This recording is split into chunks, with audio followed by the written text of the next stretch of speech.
Boa noite, gente. Boa noite.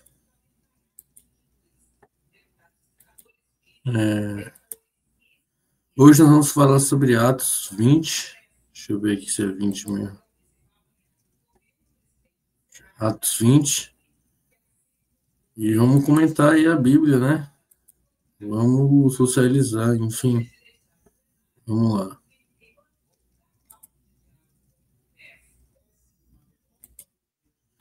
Cessado o tumulto, Paulo mandou chamar os discípulos e, depois de encorajá-los, despediu-se e partiu para a Macedônia. Paulo deixou muitos discípulos encorajados, né, nas suas missões, porque não era fácil aquela época. Você, ainda mais com o peso de ter que enfrentar o Império Romano, enfrentar os judeus que viviam perseguindo Paulo. Ele podia estar na Grécia, em Corinto, tal, sempre tinha um judeu lá para encher o saco e alfinetar ele, como aquelas paradas de concisão que Paulo falou que não precisa ser concisado, porque Cristo nos liberta de tudo. A circuncisão é algo mais a ver com higiene, né? Bem, viajou por aquela região encorajando os irmãos com muitas palavras e por fim chegou à Grécia. Grécia, o panteão dos deuses gregos, dos filósofos gregos, Platão, Sócrates, Aristóteles, Parmênides, Heráclito, Zenão, os cínicos como Diógenes, né? Onde ficou 3 meses quando estava a ponto de embarcar para a Síria. Os judeus, como eu falei, estão sempre lá, perseguindo Paulo. Os judeus fizeram uma conspiração contra ele, por isso decidiu voltar pela Macedônia. Ou seja, ele teve que ir por outro caminho, porque ele sabia que os judeus que não aceitavam Jesus Cristo levaram para a cruz, o mandaram, o assustaram não, tentaram ameaçar eles, mas ele viu que a missão dele não tinha que acabar ali, então ele teve que desviar o caminho dele. Um homem sábio é Paulo. Sendo acompanhado por Sópatro, filho de Pirro, de Berré, Aristarco II, de Tessalônica, Gaio, Dérbio, Timóteo, além de Trofimo, da província da Ásia. Ou seja, o Evangelho ele acolhe tanto gregos quanto até mesmo os próprios judeus, povos de várias nações, dos gentios, né? Acredito que esses homens sejam gregos. Esses homens foram adiante se nós esperaram em Troade. Navegamos de Filipos após a festa dos pães sem fermento. 5 dias depois, nos reunimos com outros troadenses, onde ficamos 7 dias. No primeiro dia da semana, reunimos-nos para partir o pão, e Paulo ao povo, pretendendo partir no dia seguinte, continuou falando até a meia-noite. Havia muitas candeias no piso superior onde estávamos reunidos. Um jovem chamado Eutico, que estava sentado numa janela, adormeceu profundamente durante o longo do discurso de Paulo. Vencido pelo sono, caiu no 3º andar. Quando levantar, estava morto. Paulo desceu e inclinou sobre o rapaz, o abraçou, dizendo: não fiquem alarmados, ele está vivo. Ou seja, Deus fala que nós podemos fazer coisas muito maiores do que o que ele fez. Paulo reviveu o morto. Isso prova de que a gente pode fazer milagres quando a gente está na fé em Cristo, como reviver pessoas mortas, trazê-los de volta à vida. Isso, trazer de volta à vida, é um milagre sem nenhum tamanho. A gente pode relembrar, né, nos evangelhos, quando Davi foi reviver a filha de Jairo, né, que ele falou: Talita, né, menina, levanta. Teve outros casos também de Lázaro, eu acho, se não me engano, que ele reviveu Lázaro.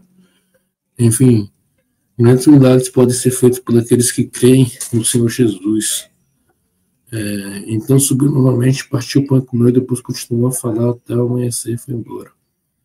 Levaram vivo jovem, o que muitos consolou. Mas é aquela coisa, né? Deixa eu voltar aqui. O menino, ele se distraiu, né? Ele não estava levando tanto a sério o culto, por isso que eu falo que é muito importante você ouvir bem o seu pregador. Se está na internet, você pode dar uma pausa, tá tudo bem. Mas você tem que ter linearidade, tem que aguentar. Se você está lá, você tem que ficar acordado e lutar para conseguir, né? Não é fácil. E o menino foi lá e acabou caindo do precipício e foi revivido por Paulo. Mas grandes coisas Deus fez por Paulo quando ele ficou cego, por exemplo, na estrada de Damasco, né? Deus fez grandes revelações para ele. O que eu acho que alguns apóstolos fizeram que não foi. Eles fizeram bem, né? Mas acabou que, sem querer, acabaram transformando esse sistema todo num sistema religioso, que foi algo que Jesus não pregou. Deus Evangelho, Jesus nos convida a uma nova qualidade de vida e não ter uma religião. E eles, querendo ou não, fizeram uma religião quando congregavam com os cristãos primitivos em várias igrejas, como Éfeso, os romanos, as igrejas para os romanos, os coríntios, né? Os gálatas, né? Enfim, essa organização foi muito boa no início, mas depois acabou criando hierarquia. A Igreja Católica, o imperador Justiniano, e logo depois do outro imperador Constantino fizeram dogmas de hierarquias, como que foi o que o Demiurgo faz, né? Esse negócio de hierarquia é uma coisa que Jesus era contra, né? A hierarquia religiosa, a hierarquia do mundo, né? Você sempre vê alguém que quer ser maior do que o outro em vários sentidos. Por isso eu tomo muito cuidado com o que eu falo, com o que eu penso. Esses vídeos estão fazendo muito bem para mim. Bom, vamos continuar, né? Estou no 12, né? Levaram o jovem vivo e muito consolou. Tá, deixa eu virar a tela aqui para vocês.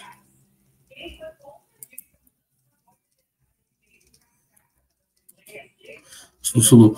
Quando nós fomos até o navio e embarcamos para Sós, onde iríamos receber Paulo a bordo, assim tinha determinado, tendo preferido ir a pé. Quando nos encontrou a Sós, nós recebemos a bordo e prosseguimos até Mitilene. No dia seguinte, navegamos dali e chegamos a Defronte Rio. No outro dia, atravessamos para Samos. Um dia depois, chegamos a Mileto. Paulo tinha decidido não aportar em Éfeso, para não demorar na província da Ásia, pois estava com pressa para chegar a Jerusalém e possível antes do dia de Pentecostes. De Mileto, Paulo mandou chamar o presbítero da igreja de Efeso. Quando chegaram, lhes disse: Vocês sabem como vivi todo o tempo que estive com vocês, desde o primeiro dia em que cheguei à província da Ásia. Servi ao Senhor com toda humildade, com lágrimas, sendo severamente provado pelas conspirações dos judeus. Isso dá para ver, né? O sistema da época, né? Que até hoje, o Nataniá, né? Essa galera aí, velho, tipo, eles receberam as leis de Moisés, né? Diretamente do Demiurgo e tudo aquilo que eles estão nem aí, eles condenam, são segregacionistas pra caramba, velho. E tem um pouco mais segregacionistas, são não os judeus em si, são sionistas, né? Eles são segregadores pra caramba, eles acham que foram os escolhidos e que o resto do mundo é lixo. E Deus me perdoe estar falando isso, talvez seja um dos motivos do Hitler ter ficado com essa rixa com eles, se bem que Hitler também era outro segregacionista ariano, né? Não tô passando pano pra ninguém não, Deus que me livre. Mas enfim, essa perseguição à igreja, né, que os judeus faziam no passado foi algo muito... Existiu muita provação, né, dos cristãos primitivos. Imagino que eles tiveram que ter muita força para poder resistir as tentações. Corinto, por exemplo, que era uma cidade muito na Grécia, que era muito lasciva, né, lascividez, muito sexo, eram muito dionisíacos. Por exemplo, tiveram que mudar rigorosamente, graças aos princípios de Paulo, por exemplo. Bom, vamos continuar.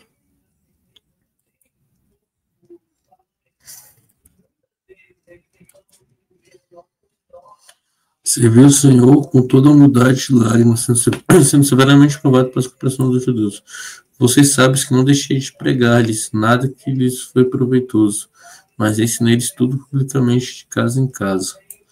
Ou seja, Paulo deu o melhor dele mesmo, o cara deu sangue, ele era homem de verdade, ele foi nas casas e conseguiu passar essas mensagens boas, assim, as famílias, né, em si, né? E esse é o espírito da igreja primitiva, é você se reunir. Então, assistam vídeos do Caio Fábio, do Augusto Nicodemos, do pastor Antônio Júnior, tá? Tem vários pastores bons, né? Que você pode assistir e congregar com a família mesmo, se você não sentir vontade em ir a uma igreja. Mas eu também aconselho, vá a uma igreja católica ou evangélica mais próxima de você. Não deixe sua fé ficar fraca. Não deixe. Tem conhecimentos proibidos que os gnósticos têm, que eu leio muito, mas você tem que estar preparado de coração aberto. Não é uma verdade que tem que ser imposta. Você tem que estar com o coração aberto, o coração arrebentado para receber tais informações. Agora, compelido pelo Espírito, estou indo para Jerusalém sem saber o que me acontecerá ali. Senão que em todas as cidades o Espírito Santo me avisa que prisões e sofrimentos me esperam. Ou seja, tá aí um ponto importante, ó. Aí, ó. O cristão tem que estar preparado para tudo, velho. Tudo que for acontecer, velho. Tipo, velho, você, a ponto de você ser queimado, seu filme ser queimado, sua reputação tá lá embaixo, mas você não tem que esquecer de fazer o bem. É isso que é você transcender o além do bem e do mal. Nietzsche, né, que era ateu, até falou uma frase, tudo aquilo posso, como é que ele fala? Tudo aquilo que é feito com amor vai além do bem e do mal. Ou seja, o bem e o mal que Nietzsche se dizia era moral e era moral dos costumes e valores daquele povo europeu antigo, como o povo da Prússia, que se tornou a futura Alemanha, que foi onde uma província do antigo Império Sacro Germânico de Carlos Magno, que foi dividido onde Nietzsche nasceu. Ele combatia essa moral mesmo, a moral de rebanho, a moral de escravo, enfim. Tem vários conhecimentos aí. Vamos lá.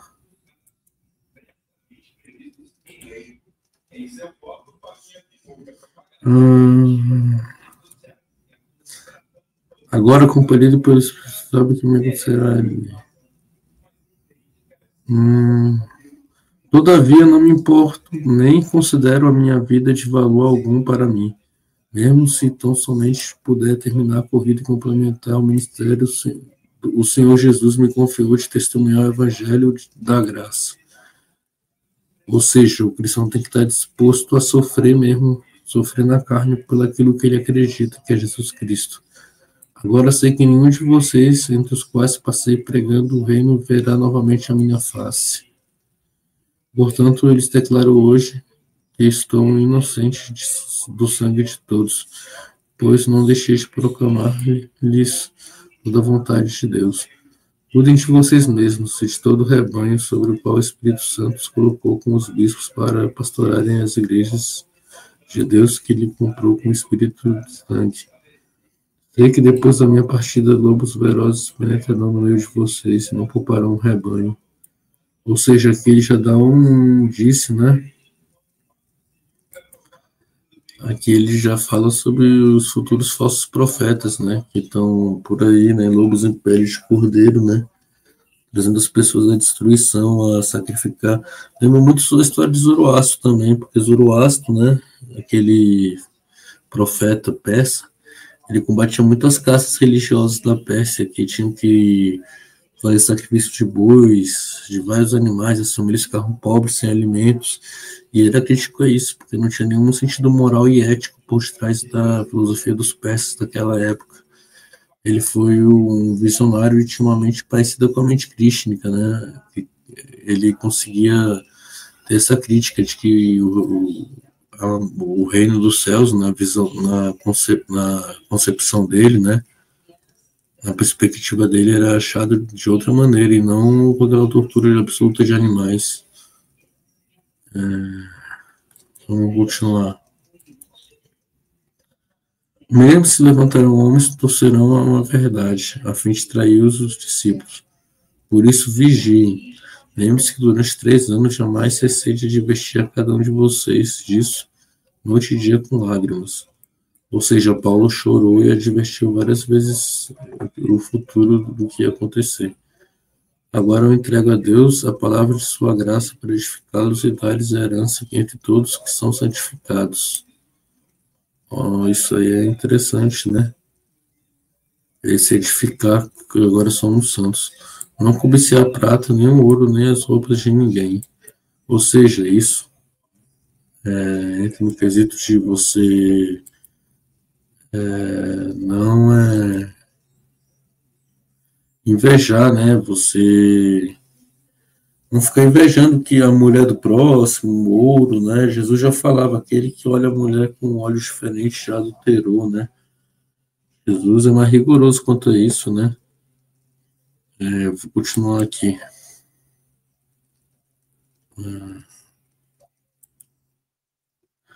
Vocês mesmos sabem que essas minhas mãos supriram minhas necessidades e as de meus companheiros. Em tudo que eu fiz, mostrei-lhes mediante trabalho árduo. Devemos ajudar os fracos, ou seja, orar pelos órfãos e viúvas. Lembrando as palavras do próprio Senhor Jesus, que disse: a maior felicidade em dar do que em receber. Ou seja, quantas vezes vocês viram hoje alguém dar e receber assim? Tipo, as pessoas só querem receber, tipo, elas não querem se doar, velho. Dá pra ver em vários casais, tanto homens quanto mulheres, uns se esforçando pelos outros, os outros dando mixaria, assim, migalha de atenção, assim, pra pessoa ficar satisfeita, feliz, né, velho? Tipo, o mundo jaz maligno, tá perdido mesmo.